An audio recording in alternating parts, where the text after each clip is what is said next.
Clint, I am so excited to talk to you today. I've been waiting, actually, to have you on the Mastermind Interview Series because, as I was telling you before, I've heard bits and pieces of your story, but I've never heard the whole thing, and I've certainly never heard, anything from you. So how I'd like to start this interview is, I know that you have this really compelling story where you essentially, you knew a job you wanted, and instead of going and finding it, you went out and essentially created it.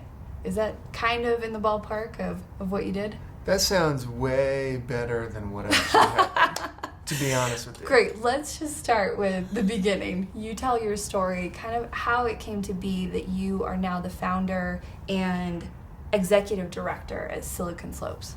Yeah, so I was, running a software development firm with a couple of friends. And we were working with early stage startups. We were helping them build their minimum viable product. Mm-hmm. Basically their initial prototype of their product. Then those companies would go get some funding. We'd help them get a little bit of funding if we could, and then we'd help them build their product to the point where they could transition to an in-house team, right? So we were in this business of entrepreneurs with no money. They were our business. Right? And so not like the best. If you're going to be a software development firm, you probably shouldn't be a software development firm for startups with no money, right? That's a really good point. But we loved entrepreneurs so much, mm-hmm. and we ingrained in the ethos of the firm was entrepreneurship. In fact, we all hated being a software development firm. Right? We would look at these, entrepreneurs and these startups across the table who would come to us with these ideas can you build that? We're like, not only could we build that, but we could probably build it better than you. We could probably run it better than you. We could probably hire better people than you. We could probably get, better funding than you. We would just look across the table and be like, why aren't we across the table? Why are you over here? And so that was ingrained in the DNA of, everyone who worked there is hey, we're building all of these products for everyone else, and they don't look any smarter than us. Mm-hmm. So why aren't we doing that? And so in that environment, we started to realize that no one was telling the stories of what was happening in Utah's entrepreneurial and tech ecosystem, right? It's really weird. Just 5 years ago, no one was telling the story of what was happening in Utah's tech community. It's not like there was nothing happening in Utah's tech community 5 years ago. But even in Utah, you didn't even know in Utah. So these local news publications like the Salt Lake Tribune or the Deseret News or the Daily Herald or KSL or any of those folks, they just weren't covering it, right? Which was fascinating to us, that no one was. And I had gotten this degree in journalism. Mm-hmm. Pointless, by the way, to get a degree in journalism. Let's just be honest. You probably have a degree. I have, my undergrad's in journalism. Yeah, but I would disagree. Yeah. The writing aspect of things has carried me through all iterations of my career. That's exactly why I did it. The storytelling, the ability to, journalism, I was in broadcast, so it was this art of basically finding the story, getting the story as fast as possible, getting people to unveil their secrets. Right. So for me, it's been priceless. You know what? That's actually why I did it too. Uh-huh. Is I wanted to go to college just so I could learn how to write. I just wanted to know how to write. That's the only thing I cared about out of college. In fact, I would go up to professors and be like, "Can you just teach me how to write? I don't care about any of this other stuff." This other nonsense. What are we doing? So, while I say it's a pointless degree, it actually has been helpful, right? So I had this degree at the software development firm of journalism, and so I knew how to tell stories, and we'd kind of come across this problem of no one else was telling the stories of what was happening in Utah's tech community, and there were incredible stories to be told, mm-hmm. right? What was happening 5 years ago, you're seeing the fruits of it today, and I was just blown away that no one was telling these stories. So we launched this thing inside the firm called Beehive Startups. I probably took 3 seconds to come up with that name. I bought the domain for $10, and we put up this really crappy blog. This really poor blog, right? Poorly developed. In fact, I think it was the first project of an intern who eventually became an employee at the software development firm. And it just wasn't, like, we didn't put like a lot of thought into the name. We didn't put a lot of thought into like how it looked or any of this type of stuff, because we thought what it was a side project within the firm, kind of just like a way to like keep Clint happy and engaged in this otherwise soul-crushing environment, right? And so we started doing it. Well, I started doing like these stories about entrepreneurs and startups in the community. And the response that we got was phenomenal, because the need was there. And the way, I went about writing these stories, like we had to develop like this authentic and interesting voice. We would not publish press releases. Like that was like the only rule we had. It's like, don't publish press releases. When you interview someone or tell a story, you have to like talk to them in person, right? You have to spend some time with them. And then I'd spend a lot of time with these entrepreneurs and with these startups, and then I'd spend a lot of time writing it. As I look back, probably too much time, honestly, right?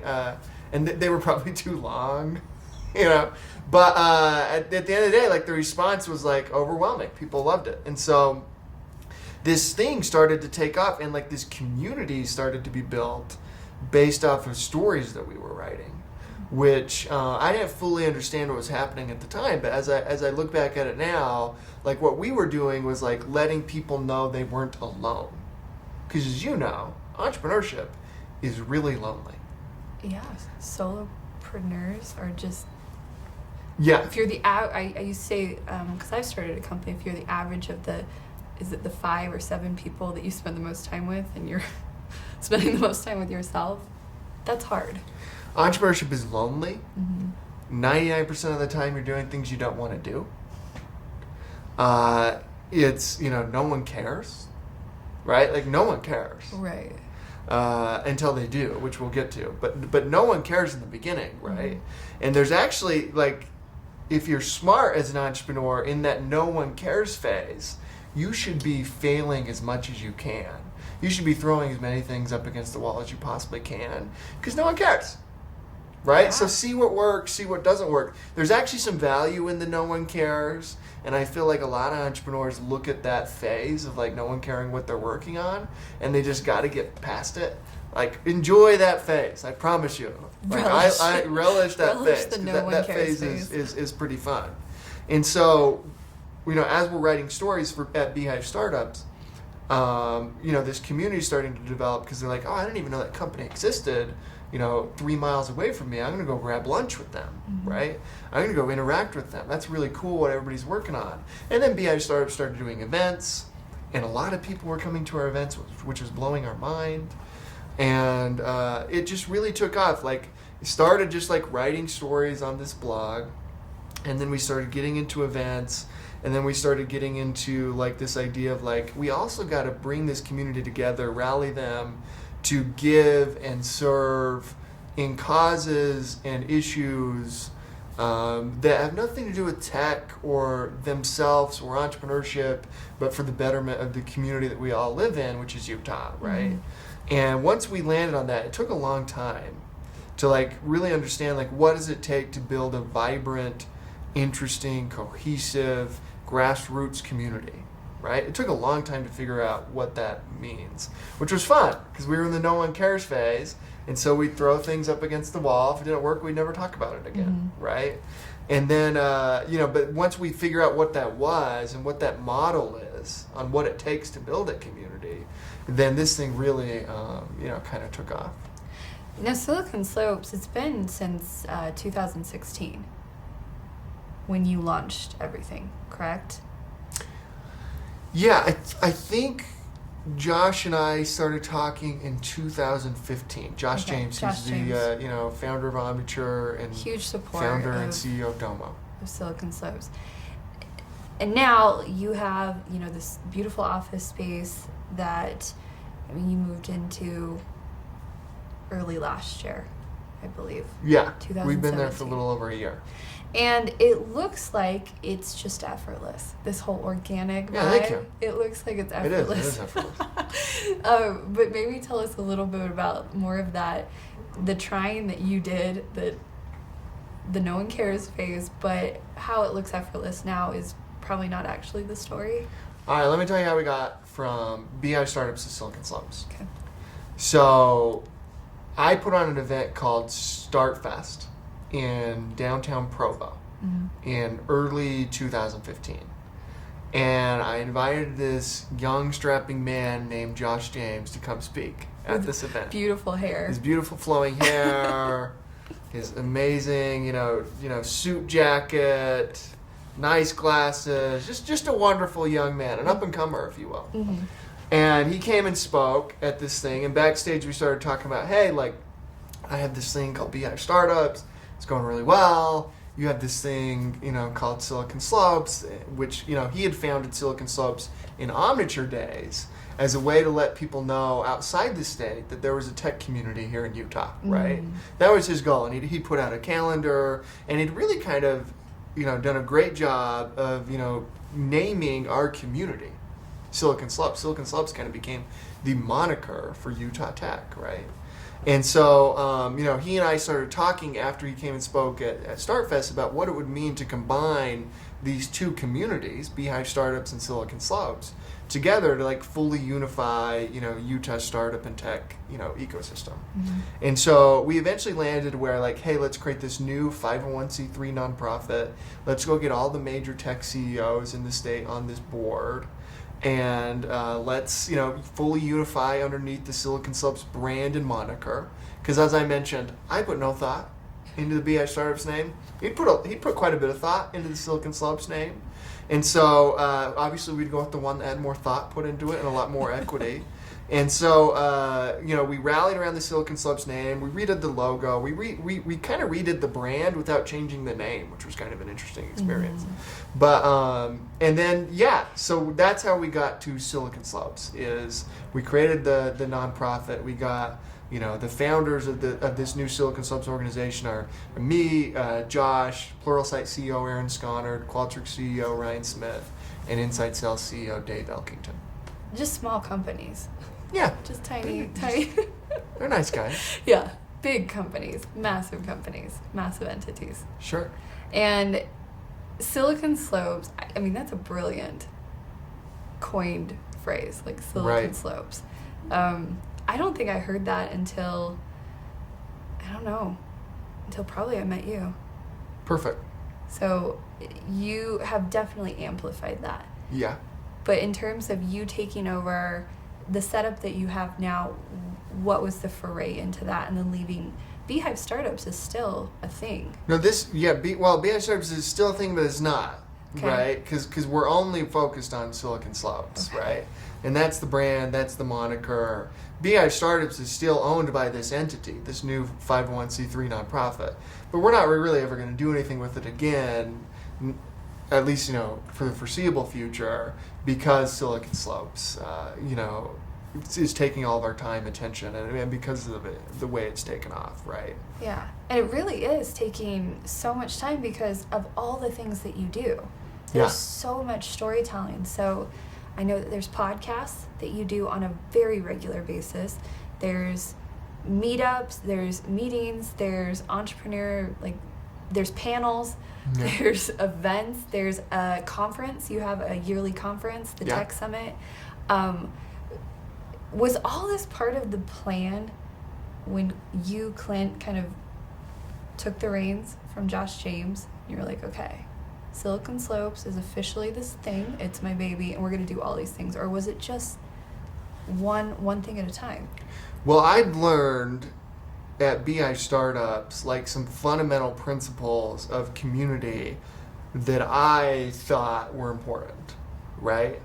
And this is when Josh and I were talking, like all we'd talk about was like these fundamental principles that I'd learned, and he'd be like, I don't know, do whatever you want, right? And so I don't know that he cared about him as much as I did, right? But like using those principles for sure. Now, did I think we'd be doing over 200 events a year, have a magazine, have like this bi-weekly podcast and have, all these different media assets and things? I didn't think it would happen like as quickly as it's happened, right? And kind of at the scale, and I certainly didn't think the megaphone would be as big as it currently is this quickly.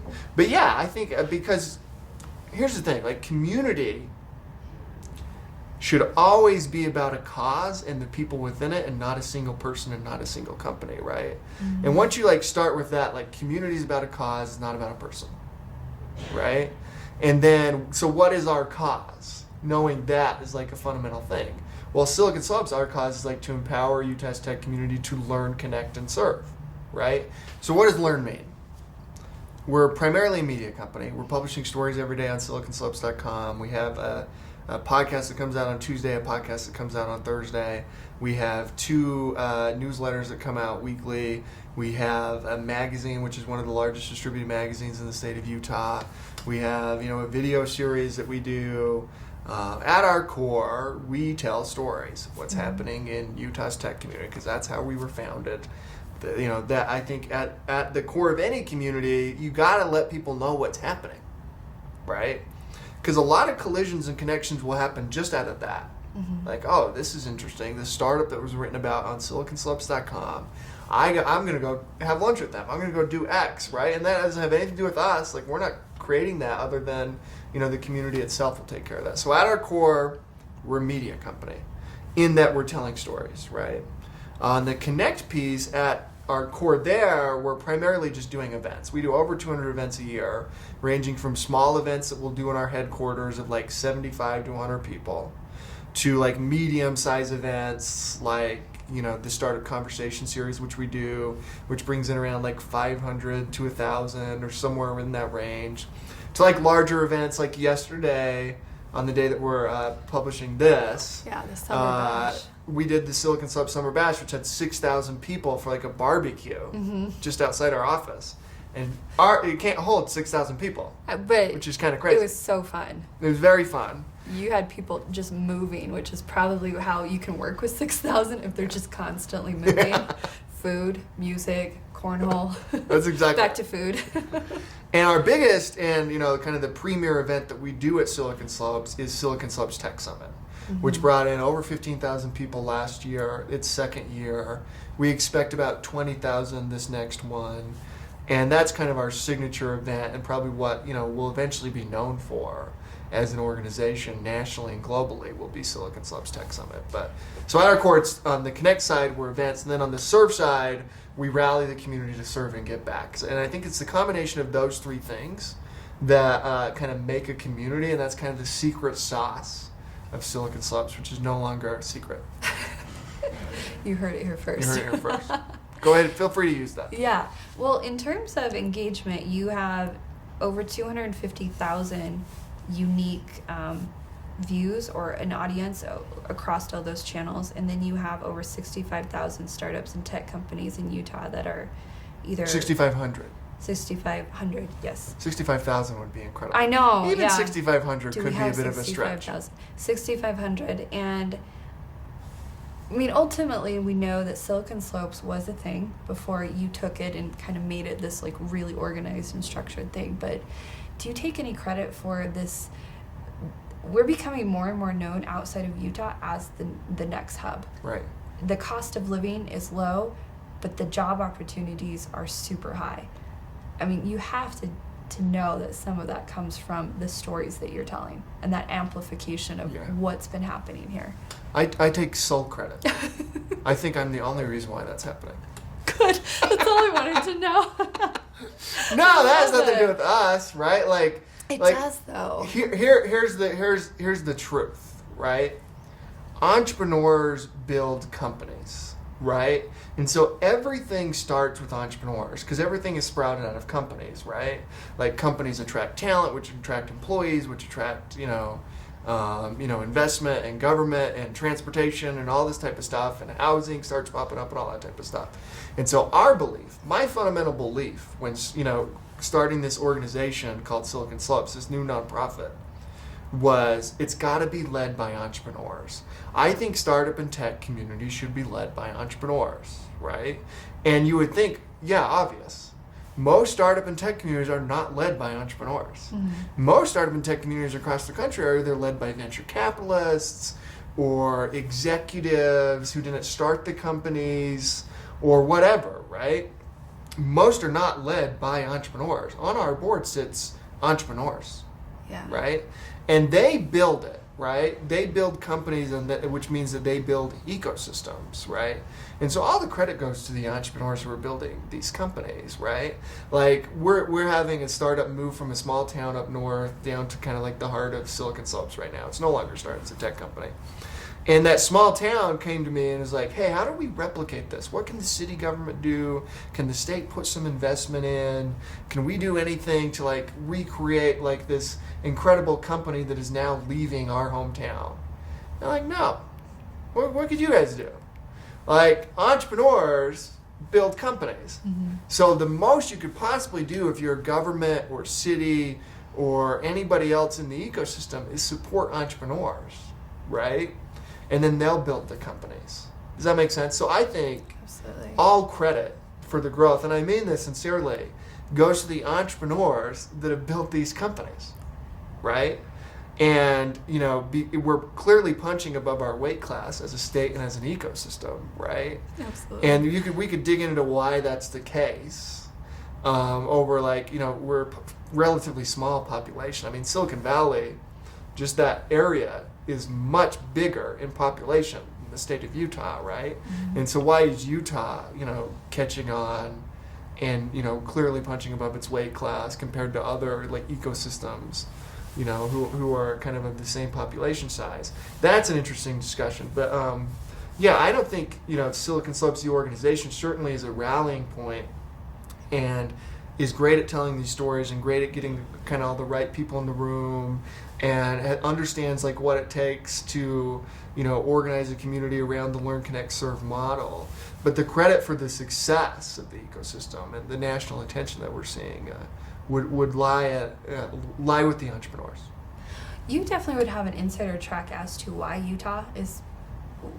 We have so many entrepreneurial minds and great companies.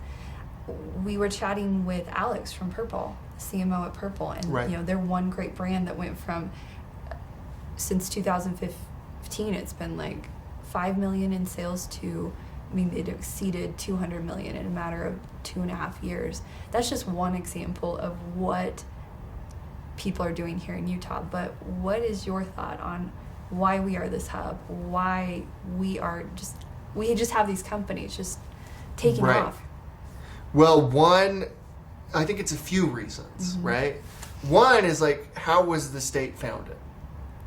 Like the state of Utah.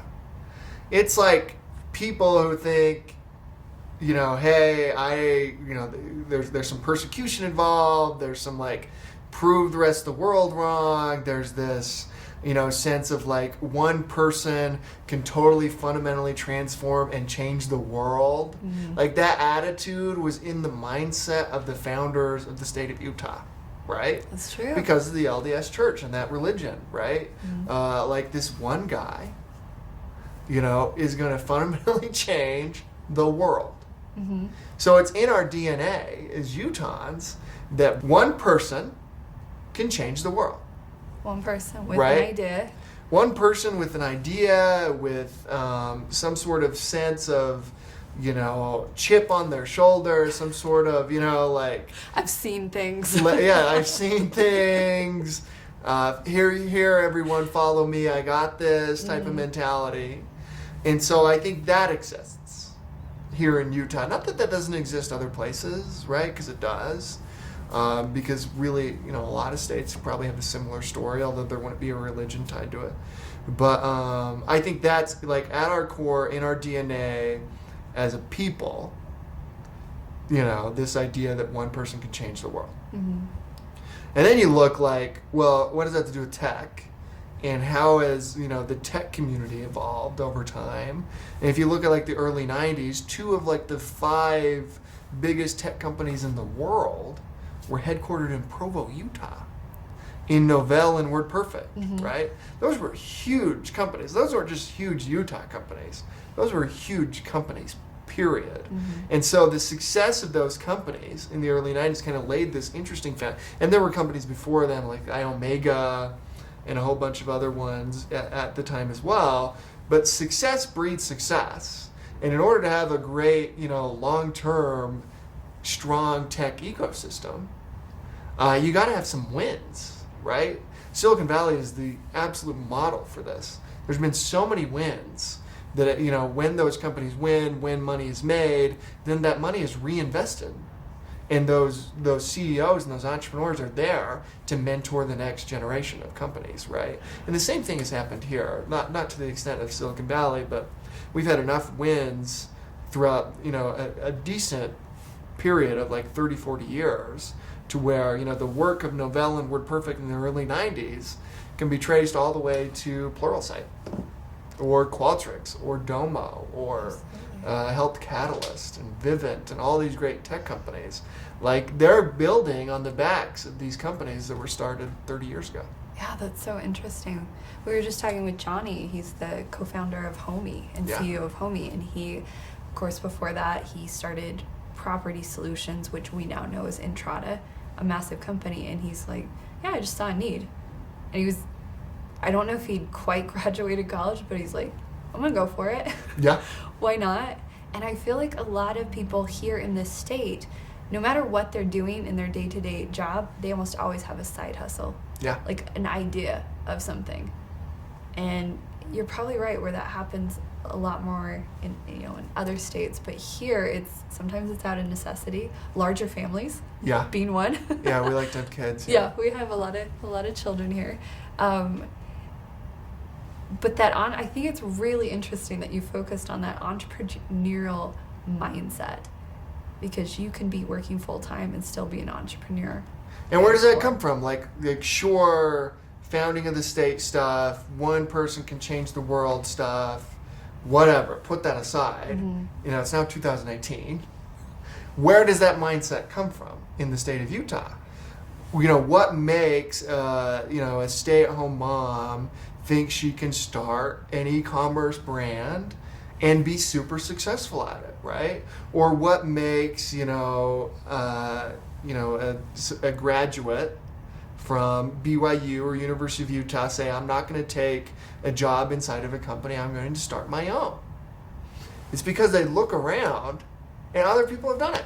Mm-hmm. People right next to them have done it, right? And they can reach out to those people and say, hey, how'd you do this? Give me some advice. And they tap into the community and organizations like Silicon Slopes that kind of give them, the resources, the connections, this validation, which is super important as an entrepreneur.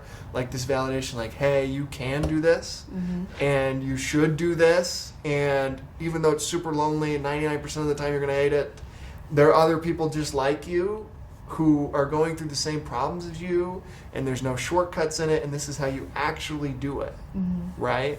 That's, I think, where, Utah is a little bit different, because we're also fairly small geographically.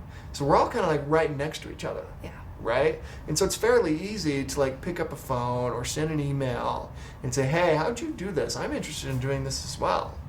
Right? And getting those connections and building that community and your own network, just makes it a little bit easier here than maybe other ecosystems, right? Yeah, you're absolutely right. It's hard to be what you can't see. Right. You're just trying to blaze a trail. Now, in terms of what's happening right here at Thanksgiving Point, I remember, I'm not originally from Utah. I moved here for a job after grad school in New York. I never thought I would call Utah my home base. Right. And I remember I bought a house right here at Thanksgiving Point on the golf course. None of this was here. Right. It was fields. I think there was a gas station and an iceberg restaurant, right, as part of the gas station. It was one and the same. What is happening right here? And is there a reason you chose this spot to start, like, to put an office in? Well, I think a few things. One, like, I'm born and raised in Utah, and I used to drive past here, and there was never any reason to stop here at all. Right? Right. It was just farm fields, mm-hmm. which I was accustomed to because I was born and raised in Spanish Fork, Utah. Oh, okay. Which is also just farm fields. Absolutely, yeah. Right? And so I loved it. I thought that was great. So even 10 years ago, that's all that this was. Mm-hmm. And so why did this happen? I think some of it's like with the Ashton family.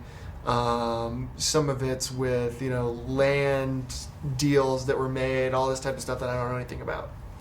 The real reason why, you're seeing all these companies and buildings and things sprout up is because it's right in the middle. That's really the only reason. 30 minutes to Provo. 30 You got minutes to this Salt Lake City. hub of talent and population in Provo Orem area, right? With two strong universities in BYU and Utah Valley University.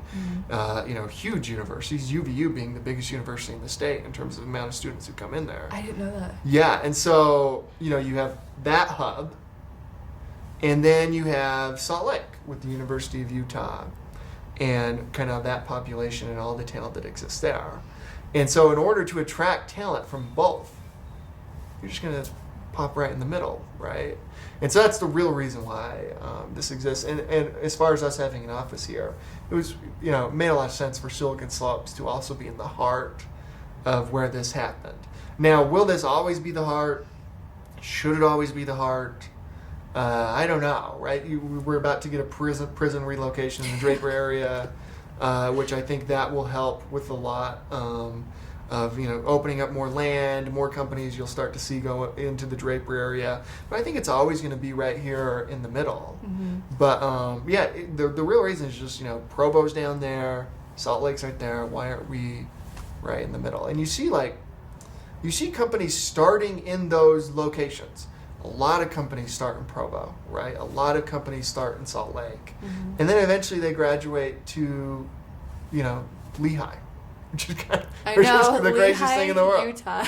Like, this is where you graduate. And not all of them do. Like Ryan Smith, headquarters of Qualtrics is still in Provo. And he does really well in recruiting talent. Same with Vivint's down there. Ancestry still has a big office down there, but they also have a big office here. But a lot of folks are, in order to attract talent from both, of the biggest population, cities, you just get right in the middle. Love it. Now, one of my last questions that I like to ask everyone is in terms of legacy. What do you, Clint Betts, hope to be remembered for? Wow. I don't even know how to answer that. So a great mustache. So yes, and let me just apologize for the mustache on the record. I, for one, high five this mustache. I think it's a keeper. So I think I told you this. Like, my rule for this mustache. So I never have this. This is not typical, right? I know. When I saw you, I was like, whoa. But it amuses me to almost like no end. So every morning when I wake up and I look in the mirror, I'm like, oh, what is this? This is awesome. Are you just playing a caricature of yourself? I don't know what's happening. This is probably a crisis. I just turned 33. Okay. And so this could be just like a crisis of like, some of my hair is going gray. Oh my gosh. I'm like, I think it's a keeper. This is like a physical embodiment of like me just gone. Like in full crisis mode as a human being. Well, I'm glad we captured this today because this can live on. Yes. You're glad I'm not. I'm not going to, once this crisis is over, I'm not going to be happy that I, had this mustache here for this interview. But we'll deal with it. Okay. We'll deal with it. But real legacy-wise, what would you want to be remembered for? It probably has nothing to do with a career, to be quite honest with you, because, again, like I wish I could take more credit for Silicon Slopes, but the reality is, like, entrepreneurs drive this community, and they should always, be put on the pedestal because, without them, there is no startup and tech community. And folks like Josh James and Aaron Sconard and Ryan Smith and Dave Elkington and Brad Rencher and Todd Peterson, and the list goes on and on. I've done just as much, if not more, for the Silicon Slopes organization than I have. I never think in terms of legacy. I've never even thought about this question until right this second. So this may not actually be my answer, but my real answer is probably like, was I a good husband? Was I a good father? Was I a good neighbor? Was I a good just member of society, right? And in particular, those first two, right? Like, there was a period when I was building Beehive Startups, and like I mentioned, like, entrepreneurship is really, really, really, really hard, right? And what does that actually mean? You always hear people say, like, it's really hard. What does that mean? It means you don't see your loved ones. In my case, I didn't see my wife and kids for like 3 years. It's like 20-hour days, no joke. Like, that's not hyperbole. Yeah. 20-hour days, 4 hours of sleep, and you're back at it for 3 straight years, right? And I, went through a period in my life, right, where, in those 3 years, toward the end of those 3 years, I'm like, what are you doing? What is this? You know what I mean? This doesn't make any sense. And I realized, like, I'd kind of failed as a father, kind of failed as a husband, and failed in, like, this part of my life that was far more important than, like, this blog I'd started or whatever, right? And so for me, like, understanding, like, when I got to that point, after like 3 years of like just doing nonsense and, totally losing focus on like what's most important to Clint, being there for my wife, being there for my kids, and my priorities were just out of whack, both personally and professionally, right? I just had to rededicate myself to like the things that actually mattered, right? That's really hard. I mean, it's still a grind. You're still working a lot. Right. You're still building as an entrepreneur, but I've seen this game hurt enough people and really kind of destroy and change people, right? And their lives to like, I got to a point where I realized like, you gotta focus in here. Otherwise you're gonna like lose your wife and your kids and like that. Why'd you do it? If that's gonna be the case, right? And so now when I think of like, hey, what do I want to be, not known for, but who do I want to be as a person? Like, how do I want to occur for myself? When we're just like, just you in a room, who are you type of a thing. I want to be known as a great husband and a great father, right? That'll be far more important than anything I could possibly do at Silicon Slopes and beyond, right? Whatever's next. I think that's an incredible lens to see it through, and the fact that you saw that within 3 years, where it could have otherwise maybe taken 30, of like a slow grind with, where you had just a hard grind, and then 3 years in, you were like, wait a minute. Yeah. I might want to reprioritize some things, but still do the thing that ultimately adds some, professional fulfillment and obviously feeds your family. Yeah. Adds some, added benefits here and there. But for you to see that within the 3 years versus, a career, I think that speaks to you as a person. Well, I got unlucky and lucky at the same time, right? Because we went through a number of like personal crises at those 3 years, right? And the biggest one being my wife had been 5 months pregnant and she lost the baby, right? And it was around this. It was actually like day before Tech Summit, our very first Tech Summit. We were in the hospital, because you have to deliver the baby after you have a miscarriage. Mm-hmm. And I didn't get to Salt Lake City until 11 p.m. An event starts at 8 a.m. the next morning, right? And that is a pretty lucky and unlucky break to like highlight, hey, show must go what's on, most important in your life, right? And how are you going to prioritize your life and what matters most to you in the future. And it's also, not to make that story just about me, it's also an expression of what this community is, what it means to me, and the way it rallies around folks who are having a hard time or need support or just generally, need somebody to say, hey, we got you, right? Because we were driving up to Salt Lake, me and my wife, just devastated, right? Totally devastated, not even sure like how we were going to do the next 2 days, right? Because I had to be on stage to open up the first Silicon Slopes Tech Summit that next morning. And I got a call from Qualtrics CEO Ryan Smith, which I'll never forget. And he said, hey, I heard what happened. I'm so sorry. don't worry about tomorrow. We got it. The only thing that matters is that person in the car with you. Nothing else matters. Focus on your family. We got you. We'll see you tomorrow morning. We want you on stage if you can make it. We're going to be right there as soon as you walk off. And the way, Josh and Aaron and Corrine Clark and all those guys responded to that, and Ryan and that phone call, which I don't know that he really knows what that meant to me and my wife at that time, right? Changed everything for us, right?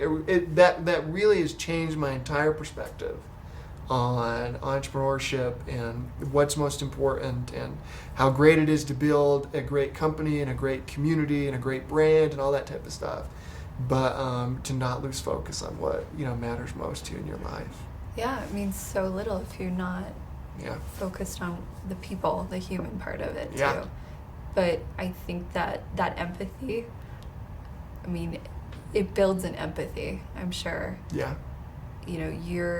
You're that much more attuned to someone else who's having a hard thing they have to go through and they still have to technically perform. Yeah. And I think you're much more attuned to what might be going on and how you can help versus someone who's not experienced something like that. Yeah. And I think it's even affected like the way we write stories, right? And the way we cover entrepreneurs. Like in my mind, we're both journalism graduates. That's right. I think a lot of journalism and the way things are covered, and not that, Silicon Slopes is really a journalistic outlet, right? Or that type of organization. In some ways it is, but in a lot of ways it isn't. But there's too much snark, and it's really easy to be like a critic of, these things, and some of this is rightly deserved when companies and entrepreneurs get attacked, and they should. And I'm not saying we shouldn't hold people with power accountable in any way, but I think the way you approach and write about people should come from like a place of generosity and empathy, right? Should be truth, generosity, and empathy, and all three of those things can exist. I don't think it's truth, snark, and attack, right? Which is like if you hop on Twitter right now, all you'll get.